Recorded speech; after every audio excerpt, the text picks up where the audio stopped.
Friends, இன்றைக்கி ஒரு ஹெல்த்தியான டிஷ் தான் பார்க்க போகிறோம். பச்சை பயிறு தோசை. வாங்க அது எப்படி செய்கிறதுன்னு பார்க்கலாம். இந்த டம்ளரில் 1 டம்ளர் பச்சை பயிறு எடுத்துக்கலாம். 1 டம்ளர் பச்சை பயிறு. அந்த டம்ளர்லேயே ஒரு 1/4 டம்ளர் பச்சரிசி. 1/4 டம்ளர் எடுத்துக்கோங்க.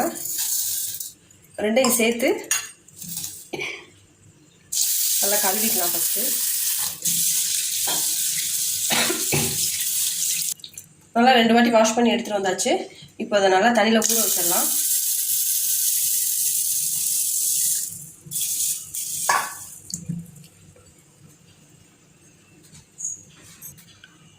தண்ணி ஊற்றி ஊற வச்சிடலாம். இதில் கொஞ்சம் சும்மா ஒரு 5-6 வெந்தயம் மட்டும் போட்டுக்கோங்க. போட்டு இது நல்லா ஓவர் நைட்டு ஊறட்டும். ஊறினதுக்கப்புறமா நம்ம பார்க்கலாம் எப்படி இருக்குன்னு. இப்போ நைட்டு ஊற வச்சோம்ல அந்த பாசிப்பயிறு அதை வந்து இப்போ ஒரு மிக்ஸி ஜாரில் மாற்றிக்கிறேன்.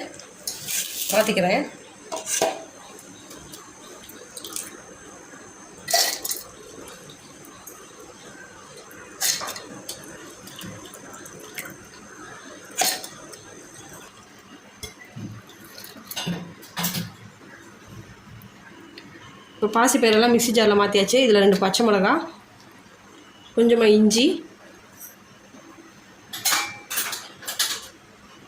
கொஞ்சம் ஜீரகம்,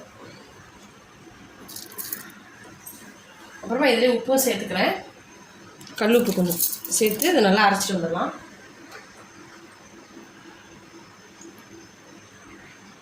இதில் கொஞ்சமாக தண்ணி சேர்த்து அப்படியே அரைச்சி எடுத்து வந்து காட்டுறேன். இப்போ பாருங்கள், அரைச்சாச்சு நல்லா. இதை ஒரு கிண்ணத்தில் மாற்றிக்கிறேன்.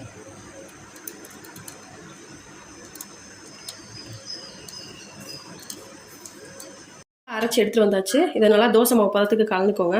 கலந்துட்டு ஒரு தோசைக்கல் அடுப்பில் வச்சு நல்லா சூடாயிடுச்சு. இப்போ அதில் அப்படியே ஊற்றிக்கலாம். நம்ம தோசை எப்பயும் ஊற்றுற மாதிரி ஊற்றி எடுத்துக்கலாம்.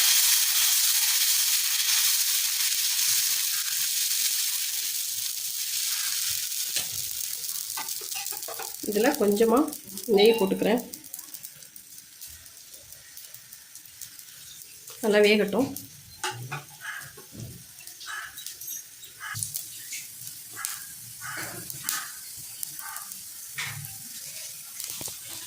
திருப்பி போட்டுக்கலாம்.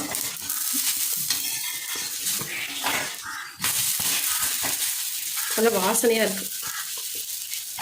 இப்போ தோசை நல்லா வெந்துருச்சு பாருங்கள். இது அப்படியே நம்ம எடுத்துக்கலாம்.